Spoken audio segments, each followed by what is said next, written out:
What would happen if there were no men in the world? From leaders at all levels to ordinary people, whether police or doctors, even all newborns or girls. This all started with a strange disease 8 years ago that took the lives of all males. Women established a new order, enjoying free healthcare and education, and even set up special menstrual leave. Under Ryan's leadership, everyone envisions a bright future. However, Ellie was full of hostility, not only giving Ryan an international gesture but also sending him an unknown liquid. Soon, he was punished, locked in a small dark room by the police, and shot at the police station. Fortunately, the gun was not lethal but injected a brainwashing pellet. Those injected with the brainwashing pellet become confused, slow to react, and may become permanently demented. Back home, Ellie began to check the notes in the house. Following the notes' instructions, he first ate something and then anesthetized himself. Then, according to the notes, he reached for his neck. When his sister and her best friend returned home, they found Ellie missing, the sink covered in blood, and only a blood-stained towel on the floor. The two hurriedly drove out to search. As soon as the car started, there was a loud bang. They hit something. They thought they had hit Ellie and quickly got out to check. They found a person lying in the bushes, and at this moment, Ellie walked over from the side.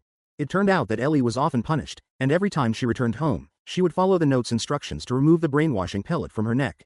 He had just visited his mother, who became completely demented after being injected with a brainwashing pellet.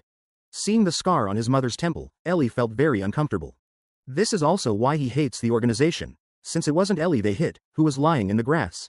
The bold Ellie stepped forward and turned the person over, revealing a bearded man. Her best friend couldn't believe her eyes and went up to tug at the man's beard. Men have been gone from the world for 8 years. That day, 3 women found a man in the bushes. Her best friend wanted to report to the organization for a reward. Ellie planned to save the man first. After some rescue efforts, the man finally came to life. 4 days later in the morning, the organization sent someone for a home visit.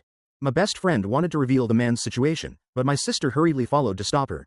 It turns out that only women are here now, and to get pregnant, you must win a lottery to qualify for the few small beans available. These small beans are from a stockpile 8 years ago. Just yesterday, my sister was lucky enough to be selected, and the doctor confirmed she is very healthy and suitable for pregnancy. My sister has been waiting for this moment for 8 years. She doesn't want to lose this rare opportunity because there's a man hidden at home. My best friend softened, and during the home visit, the man in the warehouse suddenly woke up. To prevent him from running out, Ellie started wrestling with him. The staff sensed something was wrong and insisted on checking the warehouse. My sister desperately tried to stop them. When the staff opened the door, they only saw Ellie pretending to be crazy. The man had already been knocked out by her. Seeing Ellie's antics, the staff felt sorry for my sister and best friend. Curious, Ellie rummaged through the man's bag and learned his name was Bobby. She also found a newspaper with a picture of her mother on it. Ellie asked what was going on. But the man said nothing. Ellie threatened him with a brainwashing ball, saying she would force it into his body. At that moment, she saw her mother pleading for help. Ellie angrily smashed the brainwashing ball. Seeing Ellie's pitiful state, Bobby revealed the truth. It turns out that the strange disease didn't wipe out men, but the surviving men were constantly hunted. Ellie's mother might know the cure, but it's too late now because she's been senile for years. My sister went to the hospital for a prenatal checkup as required, but was told she wasn't suitable for childbirth and needed to terminate the pregnancy. Moreover, since she had a son 8 years ago, she was stripped of the right to ever become pregnant again. This made my sister very disappointed. When she looked towards the warehouse, she suddenly had an idea. She took a cup and found Bobby, telling him he must fill it with the small beans. Bobby said. Unfortunately, her friend didn't hide the items well, and the organization discovered them. The organization quickly found their home. 8 years ago, a rare strange disease caused all the men in the world to disappear. On this day, the 3 women unexpectedly found one. The man had a phone card on him, given by his friend. He said it was to find more male survivors, but his friend was hunted down. The phone card was just inserted into the phone when they received an anonymous text message with only 2 words, like and follow. Something seems off, and, just then, the organization members arrived. Here, they quickly hid behind the warehouse. At this moment, the phone rang. Bobby hurriedly answered it. It was a man's voice. Bobby put everything on the line.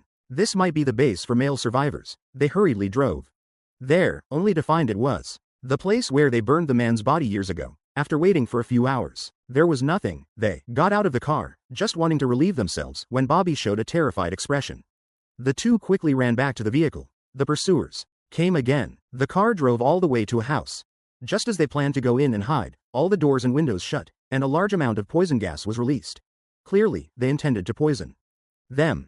Everyone was like headless chickens, running around in panic. In the chaos, they found a vent and removed the grate. They formed a human ladder and climbed up, moving along the duct ahead. It got narrower and narrower. Soon, Bobby got stuck. Behind them, the Poison gas was getting closer. Bobby started to wiggle his body. After quickly crawling out of the pipe, they saw a group of men tied up.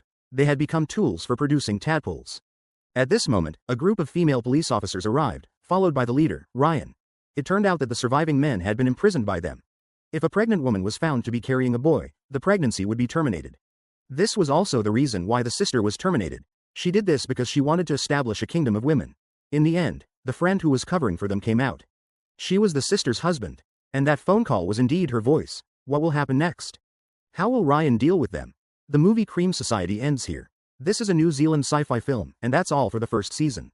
The second season hasn't been updated yet. When it is, I'll explain it to everyone. Alright. If you want to see more great movie explanations, please follow me. Bye bye.